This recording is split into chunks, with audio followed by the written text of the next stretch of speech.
Football বিশ্বের সবচেয়ে বড় মেগা আসর বিশ্বকাপ। সে বিশ্বকাপের পর দ্বিতীয় স্থানে জায়গা করে নিয়েছে কোপা আমেরিকা। এই কোপা আমেরিকা শুরু হতে বাকি মাত্র আর 25 থেকে 30 দিন। এরপরই শুরু হয়ে যাবে ফুটবল বিশ্বের দ্বিতীয় সবচেয়ে বড় মেগা আসর কোপা আমেরিকা। প্রতিটা দল ব্যস্ত সময় পার করতেছে নিজেদের প্রস্তুত করার জন্য। এর মধ্যেই ব্রাজিল দল চমক রেখে 23 সদস্যের দল ঘোষণা করলো কোপা আমেরিকা 2024 সালের জন্য।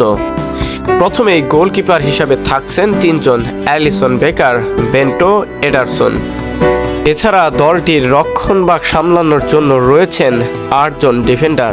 এর মধ্যে রয়েছে Beraldo, Eder Militao, Gabriel Magalhaes, Marquinhos, Danilo, Yan Couto, Guilherme Arana, Wendell.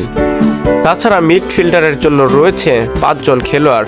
এর মধ্যে জায়গা পেয়েছেন Andreas Pereira, Bruno Guimaraes, Douglas Luiz, Joao Gomes, Lucas পাকুইতা।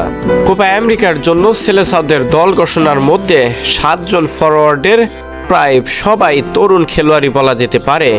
চমক রেখে যে দলটি ঘোষণা করেছে এর মধ্যে 7 জন ফরওয়ার্ডের মধ্যে রয়েছে Endrick, Evanilson, Gabriel Martinelli, Raphinha, Rodrygo Savinho. এছাড়া রয়েছে ভিনিসিয়াস জুনিয়র। ইনজুরির কারণে দীর্ঘদিন যাবৎ দল থেকে ছিটকে গেছেন দলের অন্যতম এ যুগের প্রাণ বোমরা নেইমার জুনিয়র। কোপা আমেরিকায় পুরো সময় জুড়েই মিস করবে নেইমার জুনিয়রকে।